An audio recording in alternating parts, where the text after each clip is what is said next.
Hello viewers, আসসালামু আলাইকুম। আমার স্বাস্থ্য বিষয়ক ইউটিউব চ্যানেলে আপনাকে স্বাগতম। দেশে এবং প্রবাস থেকে যারা আমার এই ভিডিওটি দেখছেন আপনাদের সবাইকে অনেক অনেক শুভেচ্ছা। আমি ডাক্তার মোহাম্মদ ইব্রাহিম খলিল বরাবরের মতো আপনাদের সামনে উপস্থিত হয়েছি।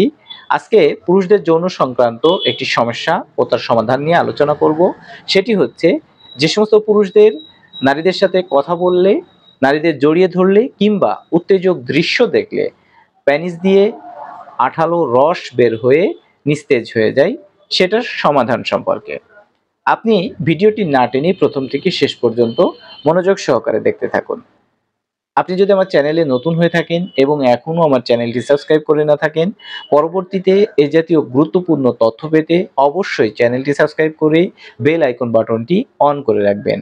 তাহলে এই জাতীয় গুরুত্বপূর্ণ ভিডিও আপলোড করার সঙ্গে সঙ্গে আপনার কাছে নোটিফিকেশন পৌঁছে যাবে। প্রিয় দর্শক, পুরুষদের কিন্তু বিভিন্ন ধরনের যৌন দুর্বলতার সমস্যা হয়ে থাকে, যেমন ইরেকটাইল ডিসফাংশন, প্যানিসের উত্থানজনিত সমস্যা, প্রিম্যাচিউর ইজাকুলেশন, দ্রুত বীর্যপাতের সমস্যা, ইম্পটেন্সি, ধ্বজভঙ্গের মতো সমস্যা, স্পারমেটোরিয়া, ধাতু দুর্বলতার সমস্যা, স্বপ্নদোষ কিংবা প্রস্রাব বা পায়খানায় ধাতু ক্ষয়ের মতো বিভিন্ন ধরনের যৌন সমস্যা হয়ে থাকে।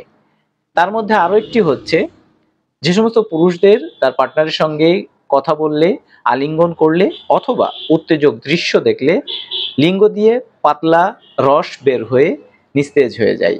এটিও কিন্তু প্রিম্যাচিউর ইজাকুলেশন বা দ্রুত বীর্যপাতের অন্তর্ভুক্ত একটি সমস্যা। পুরুষদের ধাতু পাতলা হয়ে যাওয়ার কারণেই কিন্তু এ জাতীয় সমস্যাটি হয়ে থাকে। এখন প্রশ্ন হলো, পুরুষদের ধাতু বা বীর্য পাতলা হয় কেন? একজন পুরুষের কিন্তু বিভিন্ন কারণেই ধাতু বা বীর্য পাতলা হয়ে যেতে পারে। যেমন কোনো পুরুষ যদি অতিরিক্ত হস্তমৈথুন করেন, সেক্ষেত্রে তার ধাতু পাতলা হয়ে যেতে পারে। অতিরিক্ত সহবাস করলে সেক্ষেত্রেও তার ধাতু পাতলা হয়ে যেতে পারে। অতিরিক্ত স্বপ্নদোষ হলে তার ধাতু পাতলা হয়ে যেতে পারে। অতিরিক্ত প্রস্রাব বা পায়খানায় ধাতু ক্ষয় হতে থাকলে সেক্ষেত্রেও কিন্তু তার বীর্য পাতলা হয়ে যেতে পারে। ফলে যখন কোনো পুরুষ তার সঙ্গীর সংস্পর্শে আসে কিংবা উত্তেজক দৃশ্য দেখে, তখনই তার বীর্যপাত হয়ে যায়। দর্শক, পুরুষদের এ জাতীয় সমস্যায় যে সমস্ত পুরুষরা ভুগছেন, আমি তাদেরকে অত্যন্ত কার্যকারী হোমিওপ্যাথিক চিকিৎসার পরামর্শ দিব। এ জাতীয় সমস্যা হোমিওপ্যাথি ওষুধের মাধ্যমে খুব সহজেই দূর করে নিতে পারবেন। যে সমস্ত পুরুষদের এই সমস্যাগুলো হচ্ছে, তাদের ক্ষেত্রে সর্বপ্রথম যে ওষুধটির কথা বলবো সেটি হচ্ছে কোনিয়াম 200। পুরুষদের লিঙ্গের এই অচল অবস্থা দূর করতে কোনিয়াম ঔষধটি খুবই কার্যকারী। আপনি কোনিয়াম ঔষধটি সকালে 5 ফোঁটা, রাতে 5 ফোঁটা আধা গ্লাস পানির সাথে মিশিয়ে খাওয়ার 1 ঘন্টা আগে সেবন করুন। দ্বিতীয় পর্যায়ে আমি একটি মাদার কম্বিনেশন ঔষধের কথা আলোচনা করব। এই মাদার কম্বিনেশন ঔষধটি প্রস্তুত করতে হলে আপনাকে 3টি মাদার টিংচার ঔষধ নিতে হবে। একটি হচ্ছে ক্যালাডিয়াম সিগ মাদার টিংচার, দ্বিতীয়টি হচ্ছে স্যালিক্স নায়াগ্রা মাদার টিংচার এবং তৃতীয়টি হচ্ছে ট্রিবিউলাস ট্যারো মাদার টিংচার। এই 3টি মাদার টিংচারই আপনি 20 থেকে 30 ml করে কিনে নেবেন।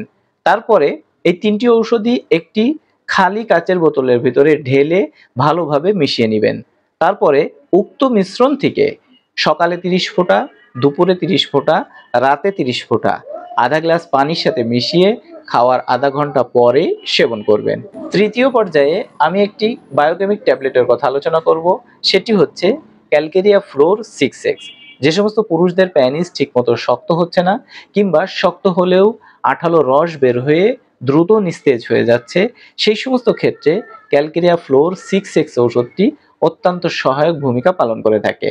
আপনি এ জাতীয় সমস্যার ক্ষেত্রে ক্যালকেরিয়া ফ্লোর 6X প্রতিদিন সকালে 4টি ট্যাবলেট, দুপুরে 4টি ট্যাবলেট এবং রাতে 4টি ট্যাবলেট চুষে খাবেন। তারপরে সম্ভব হলে চা সমপরিমাণ কুসুম কুসুম গরম পানি সেবন করবেন। দর্শক, যে সমস্ত পুরুষদের প্যানিস ঠিকমতো শক্ত হচ্ছে না কিংবা শক্ত হলেও সাথে সাথে আঠালো রস বের হয়ে লিঙ্গ নিস্তেজ হয়ে যাচ্ছে, সেই সমস্ত পুরুষেরা আমার দেখানো নিয়মে এই ওষুধগুলো সেবন করতে থাকুন। আপনি এই ওষুধগুলো সেবন করলে আপনার প্যানিসের যে অচল অবস্থা সেটা অবশ্যই দূর হয়ে যাবে ইনশাল্লাহ। আপনি এই ওষুধগুলো আমার দেখানো নিয়মে 1 থেকে 2 মাস সেবন করুন।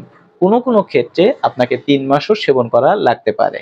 আপনার যদি আরও অন্য কোনো জটিলতা থেকে থাকে, আপনি যদি এই সমস্যাগুলো নিয়ে অনেক বেশি হতাশ বা চিন্তিত হয়ে থাকেন, আপনার সমস্যা যদি খুবই জটিল মনে হয়, তাহলে আপনি এই ওষুধগুলো নিজে নিজে কিনে সেবন না করে একজন অভিজ্ঞ ডাক্তারের সঙ্গে পরামর্শ করে ঔষধ সেবন করুন। আপনি আপনার এ জাতীয় সমস্যার ক্ষেত্রে আমার থেকেও চিকিৎসা গ্রহণ করতে পারবেন। আমার থেকে যদি চিকিৎসা নিতে চান, তাহলে আপনার সমস্ত সমস্যার কথা আলোচনা করবেন। আমি সেগুলো খাতায় লিখব। চিকিৎসক হিসেবে আপনার শারীরিক, মানসিক কিংবা ধাতুগত আরো বিভিন্ন বিষয় আমাকে জানতে হবে। সে বিষয়গুলোও খাতায় লিখে সমস্ত বিষয়টি অ্যানালাইসিস করে অরিজিনাল ঔষধের মাধ্যমে আপনাকে চিকিৎসা দিয়ে সহায়তা করব। তো দর্শক, পুরুষদের প্যানিসের এই অচল অবস্থা দূর করার জন্য আজকে অত্যন্ত কার্যকরী কিছু ঔষধ নিয়ে আলোচনা করেছি। আশা করছি এই ভিডিওটি আপনার অনেক বেশি উপকারে আসবে। যদি ভিডিওটি ভালো লেগে থাকে তাহলে অবশ্যই ফ্রেন্ডস এন্ড ফ্যামিলির সঙ্গে শেয়ার করবেন। আজকের ভিডিও সম্পর্কে আপনার কোনো প্রশ্ন কিংবা মতামত থাকলে অবশ্যই সেটা কমেন্টসের মাধ্যমে জানাবেন। আপনি আমার চ্যানেলটি এখনো সাবস্ক্রাইব করে না থাকলে অবশ্যই চ্যানেলটি সাবস্ক্রাইব করে রাখবেন। নতুন কোনো ভিডিওতে নতুন কোনো বিষয় নিয়ে আবার আপনার সঙ্গে দেখা হচ্ছে, সেই প্রত্যাশা ব্যক্ত করে আজকের আলোচনা এ পর্যন্তই শেষ করছি। সে পর্যন্ত আপনি সুস্থ থাকবেন, ভালো থাকবেন, নিরাপদে থাকবেন। আল্লাহ হাফেজ।